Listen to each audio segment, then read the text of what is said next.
eu vejo uma diferença muito grande entre os clientes que têm sucesso e aqueles que não têm, tá?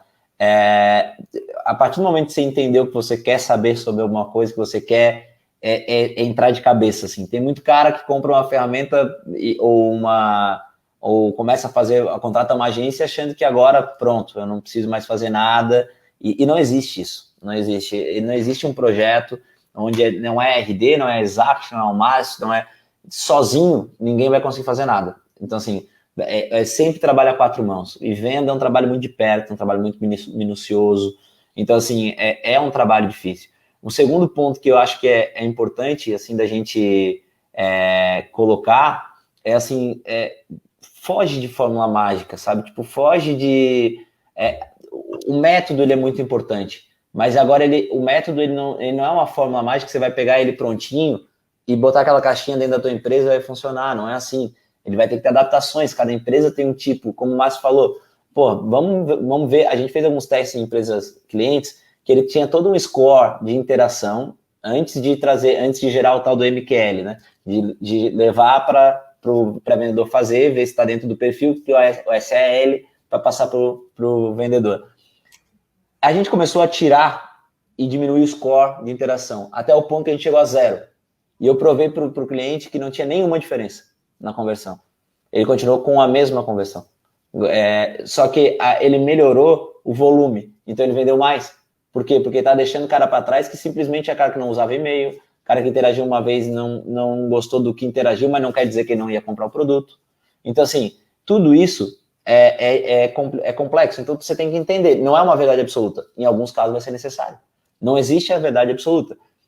O segundo exemplo claro que eu sempre dou, eu gosto de ter um cara que chama Frank Cespedes. Esse cara, ele é da Harvard Business, junto com o que era da HubSpot, Mark Roberge.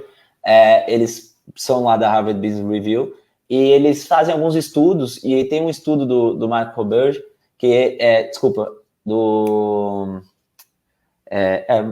enfim, tem um estudo que eles trouxeram que 80% das vendas nos Estados Unidos em 2019 originaram de uma ligação fria. Sim. Então, assim, e a gente, no Brasil, a gente é muito modismo. A gente quer, tem uma coisa muito legal. Aí a gente quer entrar de cabeça naquilo e esquecer do outro. Não necessariamente, o inbound marketing é fantástico, é uma ferramenta fantástica, mas não é solução para todo mundo. Assim como a ligação fria não é solução para todo mundo, assim como prospecção por e-mail não é para todo mundo.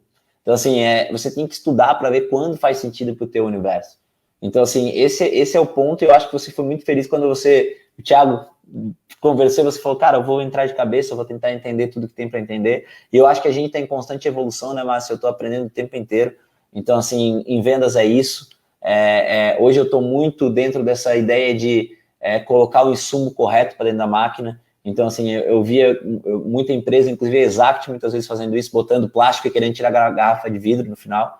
Então, assim, esse look alike, de entender quem teve sucesso com o teu produto e buscar caras iguais a esse, e não qualquer um no mercado, ele é muito interessante e ele gera crescimentos exponenciais, porque ele aperta teu churn, tu tem perda quase zero. Hoje a gente está caminhando para chegar num churn negativo, crescer mais em cima da base do que perder.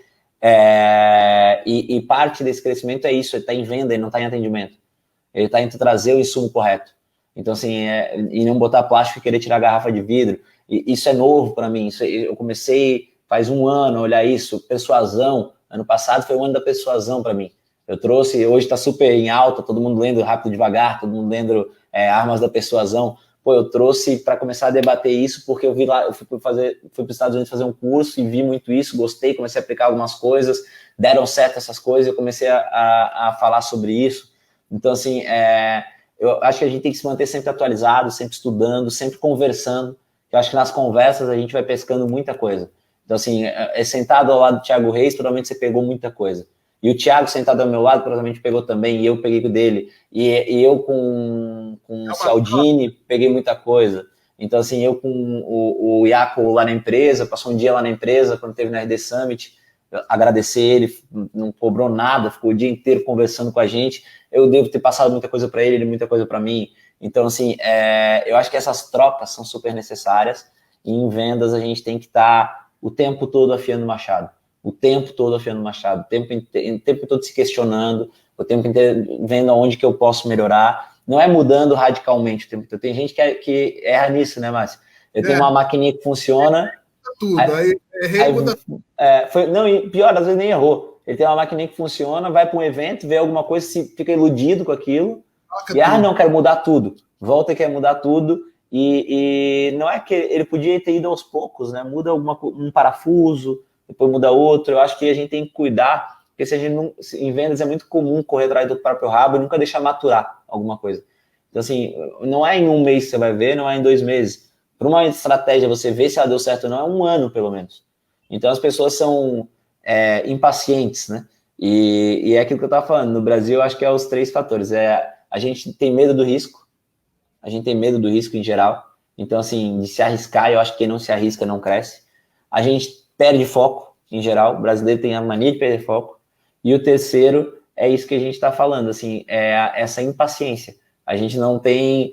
Como a gente não se preparou bem para escolher o que a gente vai escolher e não se cercou de pessoas boas, então não pegou uma consultoria contigo, a gente simplesmente tirou da cabeça, foi para um evento e achou que aquilo ali era a resposta, e não leu um livro, não... Sabe? Tipo, eu não estou dizendo de ficar um tempão fazendo alguma coisa, eu estou dizendo de coisas rápidas, sabe?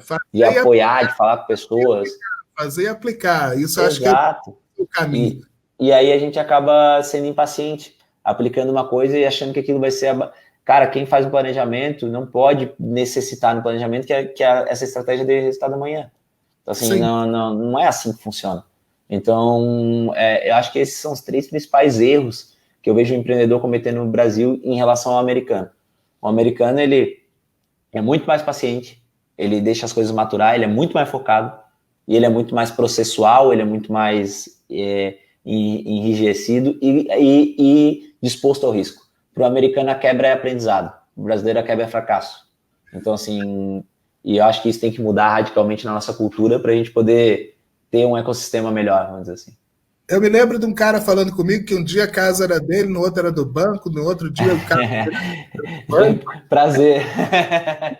Eu continuo assim, cara. Eu falo que se você me der empréstimo a uma taxa boa, eu pego. Nem penso 2 vezes. Eu cresço... A Exact na pandemia cresceu de 6% a 7% ao mês.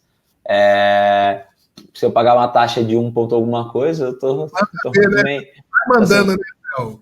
É risco, né? E o risco ele faz com que você... Não existe... O capital ele é necessário para você fazer crescimento acelerado. O capital é necessário.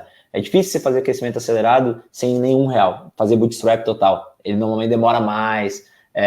e quebra-se muito mais empresas nesse meio desse caminho. Então, quando você consegue, por exemplo, fazer um financiamento num banco, quando você consegue trazer um investidor qualificado, eu conto no livro como é que eu trouxe os investidores, quais eram minhas teses, qual foi o valuation, tudo até para que... e por que eu trouxe o investidor, né? Eu acho que quando você consegue fazer isso e tem boas estratégias, boas teses, vamos dizer assim, esse risco vale super a pena, porque o investidor também é um risco. Você tem lá cláusulas no início, o investidor investe sem ter uma cláusula de retorno, sem ter um... Então, assim, se arriscar é extremamente necessário, né, para fazer crescimentos velozes.